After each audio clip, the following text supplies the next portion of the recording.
Since 1934, Iowa's farmers have turned to the Iowa Farm Bureau spokesman as their trusted news source. Now, the Spokesman Speaks. Listen in and hear from leading experts on topics important to farmers and agriculture. Now, here's your host. Welcome to our July 15th edition of the Spokesman Speaks podcast. I'm Andrew Wheeler, and today we'll share some important information about assistance for Iowans who are recovering from the series of devastating tornado and flood events we've experienced this spring and summer. Just last Thursday, Iowa Governor Kim Reynolds held a press conference where she announced a number of new programs to assist impacted Iowans, including a program specifically for farmers in counties declared by the federal government as a primary disaster area, which currently includes more than 20 counties. That brand new program for farmers is called the Disaster Recovery Farm Interest Program, and it's designed to assist impacted farmers with the interest on eligible loans they take out to rebuild and repair their severe storm damage. We've linked information about that new program and other local, state, and federal assistance down in the notes for this podcast episode. During her press conference, Governor Reynolds really emphasized the collaboration that's taking place at the local, state, and national levels to help Iowans recover. Of course, FEMA is a crucial part of that recovery effort, so today we're bringing you a conversation with John Mills, who is a part of the FEMA disaster response team that covers Iowa. John's going to talk about FEMA's actions and resources for those affected by the recent extreme weather across the state, as well as other agencies and resources that farmers can tap into. Spokesman reporter Bob Bion had a chance to talk with John earlier last week.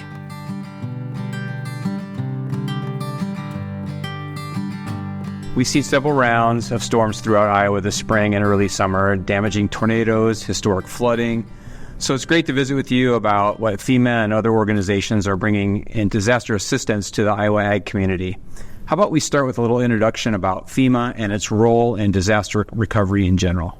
FEMA's role in disasters is to come in when the president signs a major disaster declaration. Those declarations are requested by governors, and FEMA's role is to come in support of the state.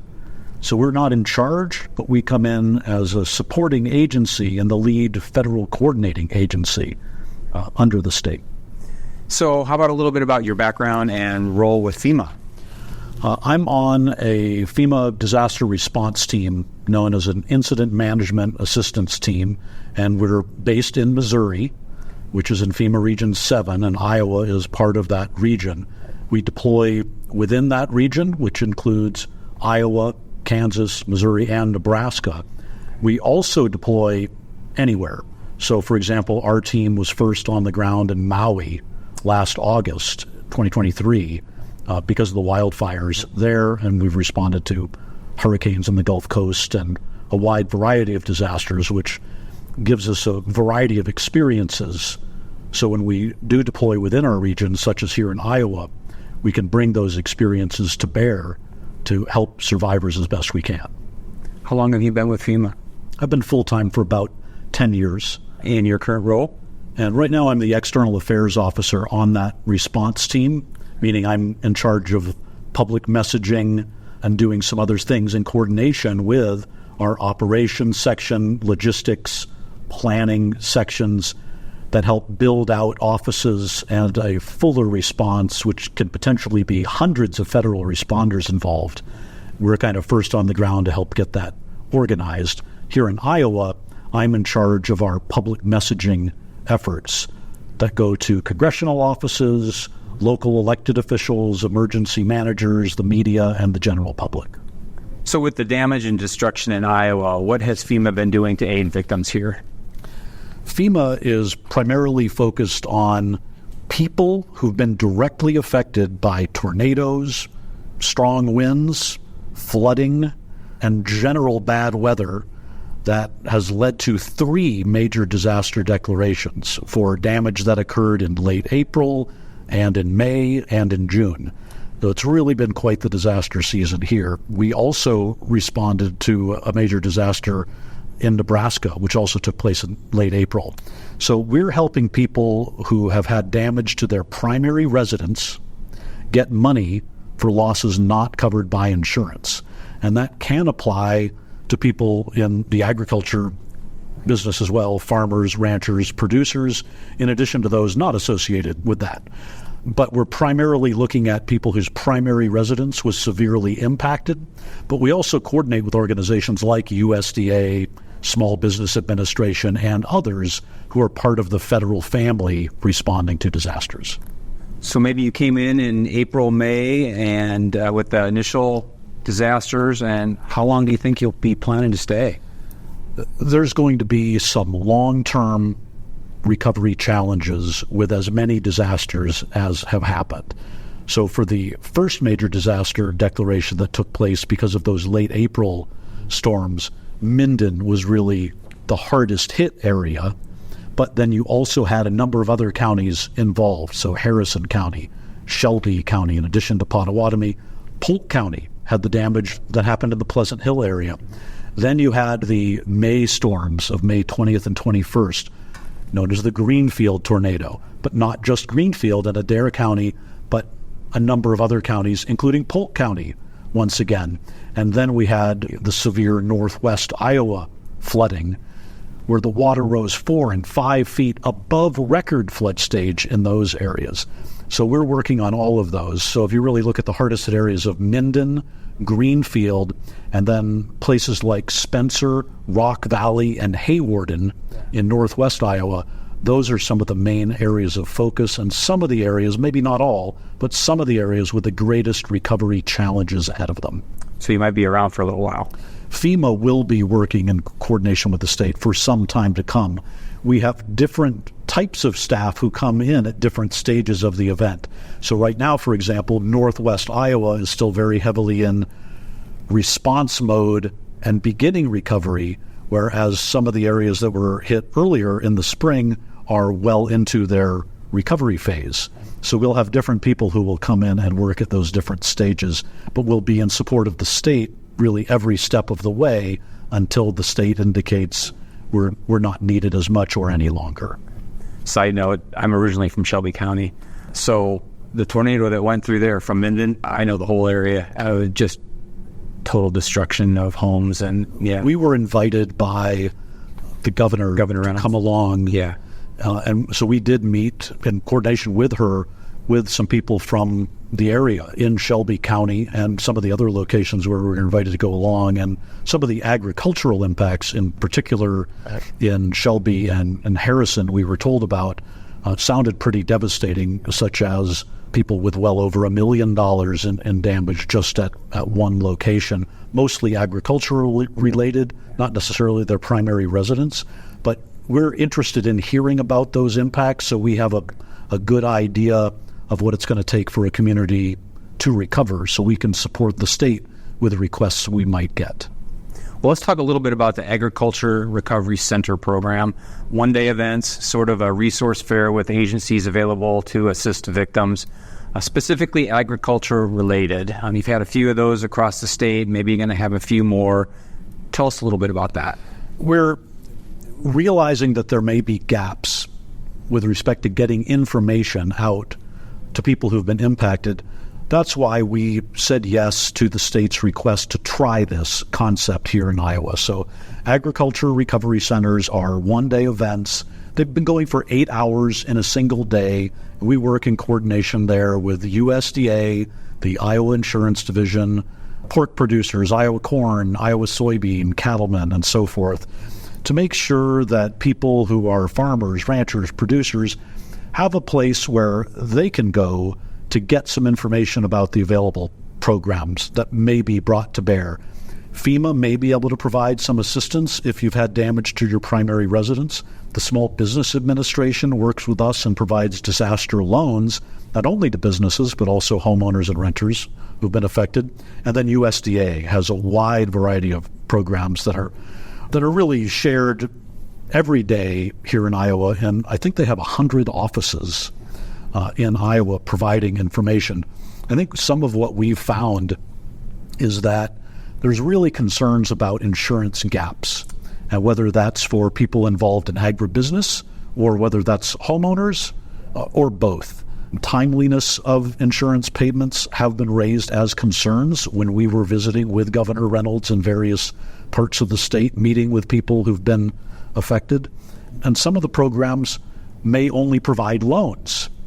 So from that perspective, the request from people who've been affected may be that there's a desire to have more grants or funding going to these needs in the agricultural business community than are currently available, which is not something FEMA does, but it has certainly been a theme that we've seen. So if loans are available, people are concerned about interest rates on those, and they would rather have a program, it seems, that provides money that does not have to be repaid.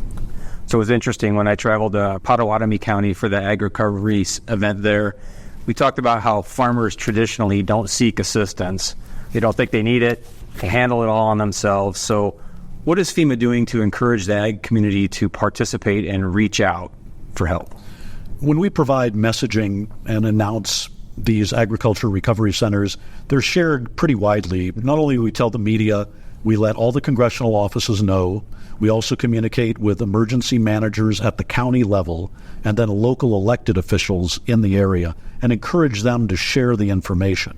So in addition to the agriculture recovery centers, which are one-day events for 8 hours, we've opened a number of disaster recovery centers as well.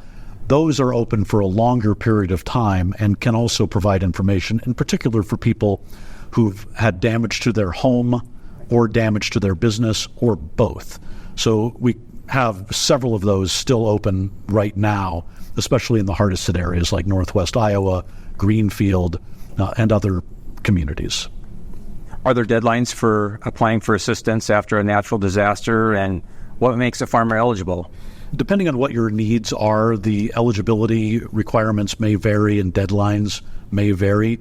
For FEMA individual assistance, which is for homeowners and renters whose primary residence has been affected, the deadline is generally 60 days after the date of the declaration. Because of the series of disasters here in Iowa, the state requested and FEMA has approved some extensions of that to make it a little bit longer. But I would just tell you that you should not wait. Go ahead and apply if you have damage and losses not covered by insurance. By law, FEMA is not allowed to pay for losses covered by insurance. We can't duplicate insurance benefits, and there's some other restrictions along those similar lines with other federal programs. But I would encourage people to visit. The state has a great website, and it's called disasterrecovery.iowa.gov. That's disasterrecovery.iowa.gov. A lot of resources right at your fingertips. You can click on state programs, federal programs, and a lot of different resources that may be available to you depending on what your needs are. From FEMA's standpoint, we work with every household on a case-by-case basis. Everybody has gone through these disasters together as a community, but everyone's exact situation is unique. So that's why we're listening to people about what their specific needs are. FEMA may be able to provide assistance. SBA may be able to help. USDA may have programs available. And we will work with everyone on a case-by-case basis. FEMA may be able to provide help. We can also make referrals to charities, nonprofits, and faith-based organizations that are actively working in Iowa right now to try to help people. So you'll help them with eligibility concerns or questions as well? Right. So we have disaster recovery centers where we're committed to working with people one-on-one. You can come in and sit down with us and take us through your family's specific situation. For example, if your home was destroyed in Greenfield, you could sit down with us and let us know what your insurance covered, what it's not covering, and what your shortfall was. And we'll work with families whether they have insurance or not. A lot of people for tornado damage in Iowa or wind damage already have some level of insurance coverage. But what we've been finding and going on those meetings that the governor invited us to attend is that people are finding themselves, generally speaking, to be underinsured. They may not be able to pay full replacement value for their losses, whether that's their home or whether that's something connected to their agribusiness operation. Technology changes, and even though people are telling us they thought they had replacement coverage, doesn't really replace it the way that maybe they thought it would. And that's a theme that we've been hearing. So what we're encouraging people to do is bring that insurance settlement letter to a disaster recovery center, and we can look at that information, that documentation, and see what assistance you might be eligible for. Some of the other federal programs may have similar requirements along those lines. So I would just encourage people to visit disasterrecovery.iowa.gov, get that information. FEMA's website is called disasterassistance.gov. That's disasterassistance.gov. And if you have FEMA questions, you can call us directly, and that phone number is 1-800-621-FEMA or 1-800-621-3362. That's just for calling FEMA, though. So from the 30,000-foot level, it appears like we're seeing more and more disaster events across the country and world. Are we actually seeing more, and are they becoming more devastating? Well, nothing's getting cheaper to replace. You know, if you have damage to your home, if you have damage to your business, rebuilding something costs more than it used to cost. For example, flood insurance, which is backed by FEMA, can only cover $250,000 for structure maximum for a residential, or up to $100,000 for contents, or a total of $350,000. Those numbers have not changed in a long time. And so as you're seeing more frequent major disaster declarations being requested by governors and approved by presidents, you're seeing the reflection of increased needs in local communities all over the country. So in Iowa, fortunately, there have not been a great deal of major disaster declarations for individual assistance. My team did respond to the derecho in 2020. Severe wind damage, primarily affecting the Cedar Rapids area, but a number of other counties. Fortunately, a lot of people had insurance coverage for wind damage. But then the question becomes, how much is that insurance coverage costing those individuals? What will the affordability be? Will it be more affordable in the future or less so?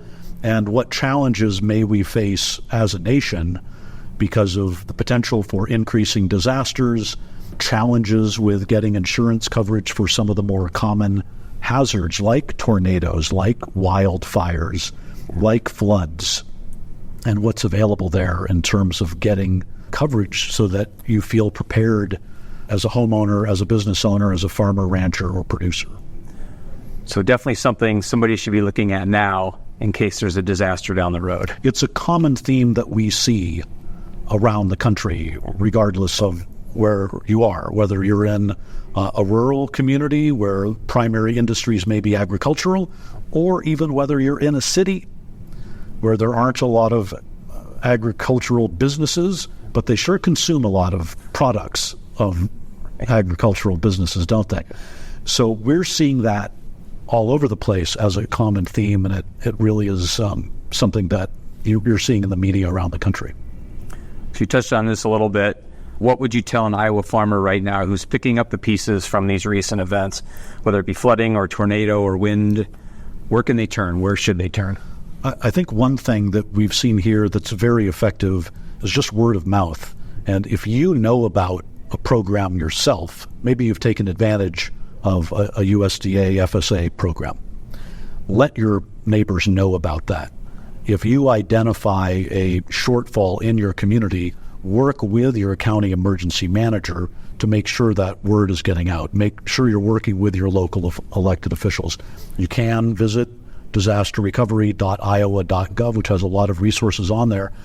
But you can make a big difference in the lives of people in your community just by sharing information that you know to be true and source it back to one of these official sources, such as disasterrecovery.iowa.gov, and say, not only did I find this information about this USDA program, here's where I found it, and here's the link to the official website where that official language really exists on an official channel.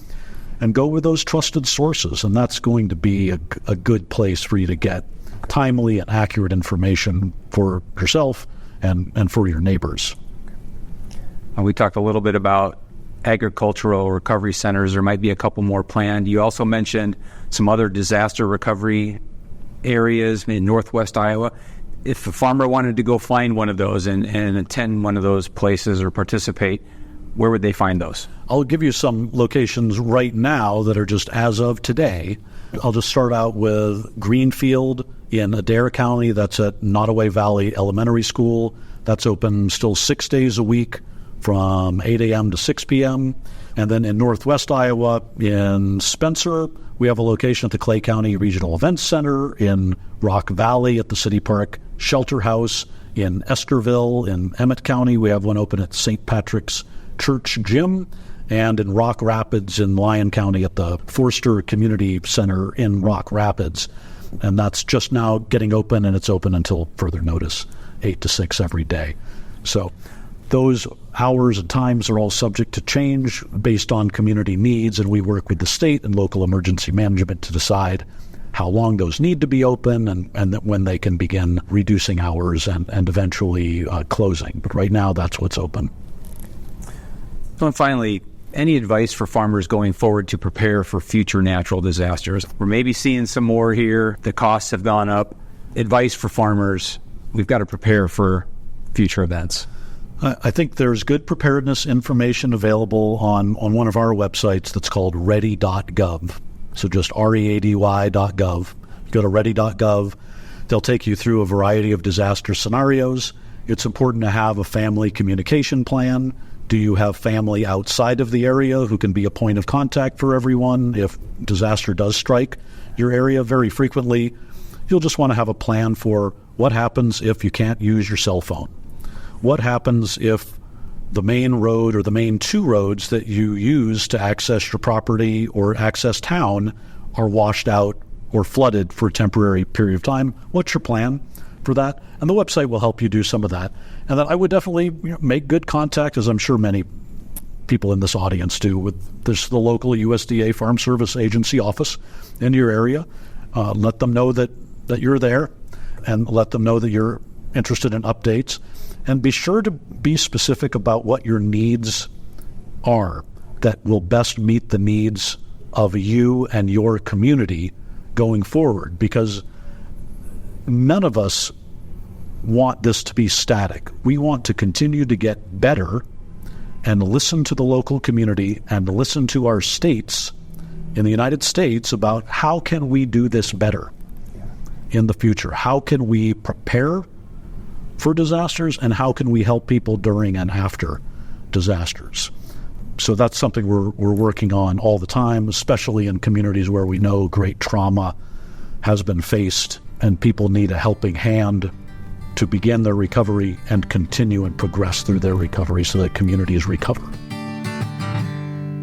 Thanks to John and to all the hardworking folks at the local, state, and national levels who are helping Iowans begin the recovery process. As you heard John say, if you're someone who's been impacted by these recent natural disasters, or you know someone who is, now's the time to check out the assistance that's available, whether it's through FEMA, USDA, the state of Iowa, or another source. And you can get started at disasterrecovery.iowa.gov.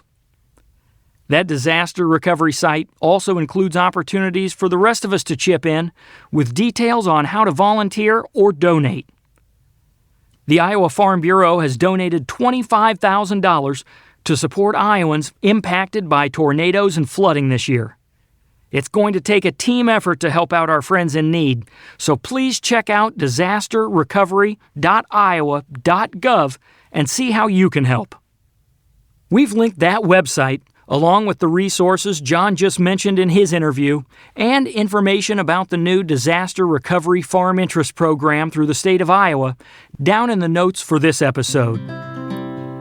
Next up, Let's touch base with Iowa Secretary of Agriculture Mike Naig to hear his thoughts on what he's seeing as he visits farmers and rural communities impacted by recent natural disaster events. Spokesman editor Tom Block caught up with Secretary Naig early last week. Mike, the weather this spring has thrown just about everything you can imagine at farmers, from tornadoes to hail to floods, with this all coming on the heels of 3 years of drought. I know you've traveled to a lot of these places and talked to a lot of farmers who have been affected. Can you describe the interactions you've had and some of the impacts that these natural disasters have had on Iowa agriculture? Yeah, here's an understatement. The weather this spring has been an incredible challenge for folks. Certainly, we're thinking about those that have been affected by tornadoes. Your Harlan, Shelby County, Pottawatomie County. We think of the tornadoes impacting Greenfield, Adair, Adams, and across that part up through Story and through central Iowa as well. And then here more recently at the end of June, of course, the just immense flooding and the damage that we saw coming from huge rain events up in northwest Iowa. You layer all of that on top of the fact that we've just flat out had a wet spring, and it comes on the heels of several years of dry conditions, and then we certainly had a drought buster. It all sort of came at once, resulting in one of the wettest springs on record, and created challenges of getting the crop in the ground. Folks tell me all the time they started planting in good shape in April, and they didn't finish until the first or maybe the second week of June. And so clearly there's going to be an impact for some. And at the same time, I have traveled in the state where I've seen phenomenal looking crops that you would love to have in your field, and folks that have been getting just the right amount of rain and really favorable conditions. So unfortunately, across the state of Iowa, we just really do have a mixed bag, and our hearts do go out for those who have been affected by the severe weather. Have you heard any initial damage estimates or any immediate concerns from those who were affected? Yeah, if you're thinking about the flood damage, and I would say beyond that, right, you've got the flood events, and certainly thinking about Rock Valley, Rock Rapids, Hayward, and Spencer, Cherokee, other communities as well, who are dealing with damage to infrastructure, homes and businesses that were flooded and destroyed in some cases, severely damaged in others. But then we have to also look a little broader, and that, by the way, that flooding affected cropland and livestock facilities. But you even have to go further and say there's just a several county area in northwest Iowa that has been inundated by these rain events. You know, some parts of northwest Iowa have received essentially a whole growing season's worth of precipitation just in a matter of a few weeks' time. And so water has laid on fields just too long, and you're going to have yield reduction because of that, later planting dates, and then flat out flooded out, drowned out areas as well. So it's a combination of that flood event that occurred again at the end of June, but also just that ongoing excess precipitation that we've been seeing. So hard to say at this point. I think this is something that unfortunately, we know that it may very well take until combines roll in the fall to know the full effect on the crop side. Livestock side, of course, we've seen damage to buildings and pasture and feedlots and those types of things, and those are more easily quantified earlier on, but still, those numbers are coming together now. Yeah, we talked to a farmer up in Lyon County who told us over a mile of fence destroyed out of his pasture. So certainly, like you say, our hearts are out with those people who've been affected. Is there a specific story or two that really sticks with you from your travels and discussions with farmers? You know, I can think of people that both in the tornado damaged areas and in the flood damaged areas where folks, they've lost everything. They've lost everything. What I sometimes explain or need to explain to folks that don't live and work or haven't experienced farm life is that when you've lost your farm place, you've lost your home in many cases. You've lost essential pieces of your business. These are essential to your livelihood. I can think of standing on a century farm with a gentleman who clearly was feeling the pressure of and the responsibility for that this was his farm at this time. But he was thinking of generations past. I know he was thinking about generations to come, and simply saying, we're going to turn the page and start a new chapter in the life of this farm. But that's hard when you're trying to deal with recovery, when you're trying to figure out what to do first, what to do next. How do you feed livestock? How do you flat out just get down the road? How do you repair the essential pieces so you can get to the field this fall? Those are so challenging, but then you heap on the pressure of somebody that feels an immense amount of responsibility for the fact that that century or heritage farm is theirs at that time. But you also then see, and this is something that's so heartening as well, is just that determination and that optimism that says, we've been here before. With the help of others, we're going to pull ourselves up. We're going to go forward, and we're going to be able to look back on this time and say it was hard, but it was something we got through. And I see that determination on people's faces. And that's, of course, something that we all know and love and can appreciate about Iowa. Yeah, one of the things that we often hear about in these situations are stories of neighbors helping neighbors, and Yes. Those stories have come out. But it's also important for people to know there are other resources available to aid in the recovery efforts. What are some resources specifically geared for farmers, whether they be federal programs or state programs, or just other groups out there that may be available to provide assistance? Who should farmers be talking to? Well, I tell you what, people have told me many times, people just showed up. Neighbors came, strangers came, people to help clear debris, pull things out of a flooded basement, people lending equipment to each other, just helping each other out, because that's what neighbors do. But you're right, as we get down the road here, of course, this is where it's so important that we have things like crop insurance, that there are disaster assistance programs, whether they be through FEMA or USDA or the Small Business Administration. Those are pieces that folks will want to be making use of. We have identified a few gaps that we've been working with the governor's office on, kind of keen to try to fill some of these gaps, perhaps between insurance coverage, or when do federal FEMA programs kick in, or what are some things that just aren't included in those programs from a farm standpoint. But this is going to be a time where folks really need to be documenting and getting their arms around what damage looks like. It's a time to call the FSA office. It's a time to certainly be working with your adjuster. Unfortunately, for farmers, we know that these things are things that happen from time to time in terms of weather impact to a crop. And so there are very few folks out there that haven't had some experience with an insurance adjuster or needing to work through that. And so unfortunately, maybe we know something about that. But again, it just drives home the importance of being properly insured and the importance of having the certainty of those programs, things that are, part of the farm bill that we're talking about right now, and just drives home the importance of that. And while these events often occur in relatively short time frame, as you mentioned, it'll take months or even years for people to fully recover. But the good news is, as you've talked about, you have been talking, the other agencies at the state level, the governor's office. That work didn't just start now. You guys have done that for years. How have the state's disaster preparedness and planning efforts helped with the response and recovery from these kind of events?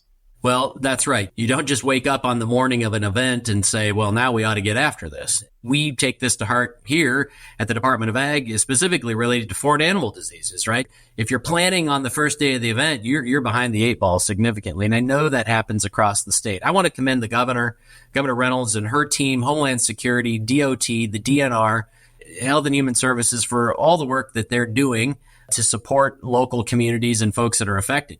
But don't forget also about the incredible role that county emergency managers, local county supervisors, mayors, city council, utility workers, maintenance folks in communities across the Northwest Iowa in particular, first responders who run to the problems, run to the storm.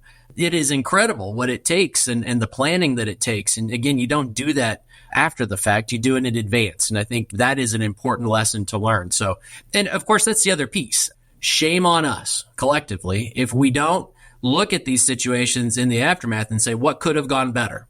What had we not prepared for? What were the gaps that we found?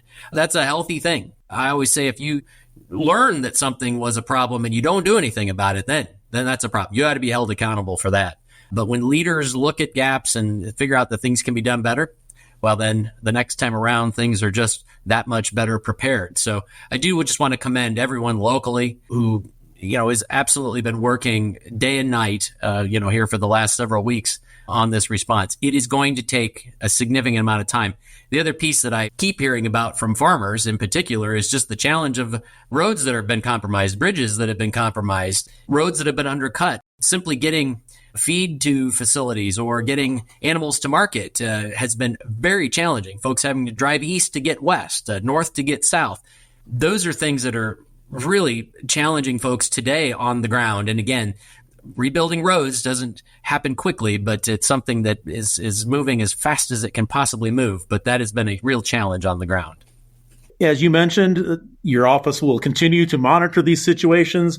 Hopefully, we've seen the end of it, but we'll make sure we have people keep in contact with your office and any help you can provide. I know I've heard farmers already with flooded out fields putting cover crops down, and the state and USDA certainly have programs to help with seeding those as we get further into fall as well. Absolutely. There are programs, cost share for cover crops, those types of things. Again, this is the time to be calling the FSA office, talking about maybe repairing conservation, looking at what FEMA resources are available, and making use of that. I would like to mention, too, that Iowa State University Extension has a really great resource page for disaster recovery in particular. And I would commend that to folks, that's a good place just to find lots of links and information. And I appreciate the work that they're doing to be a clearinghouse for folks to be able to find resources. Thanks, Mike. Farmers and rural communities are well known for their resiliency, and that's certainly being put to the test right now. That means it's time for impacted families to seek out the support that's currently available at the local, state, and federal levels using some of the relief resources we've mentioned here today. And it's time for the rest of us to consider how we can chip in to help our neighbors in need. For that, we'll once again recommend that you check out disasterrecovery.iowa.gov, which includes some really helpful information on how to volunteer or make a donation. That's all for this edition of the Spokesman Speaks podcast. We hope you found it helpful and that you'll join us for the next one on July 29th. Thank you for doing the work that inspires everything we do here at the Iowa Farm Bureau, and thanks for listening to the Spokesman Speaks. Thank you for listening to the Spokesman Speaks, a podcast by Iowa Farm Bureau. Check out more podcast episodes at iowafarmbureau.com/podcast. You can also find and subscribe to the Spokesman Speaks podcast in the Apple Podcasts app, Google Podcasts, Spotify, iHeartRadio, and other popular podcast apps. We appreciate your ratings and reviews, and we welcome you to email us your feedback at podcast@ifbf.org.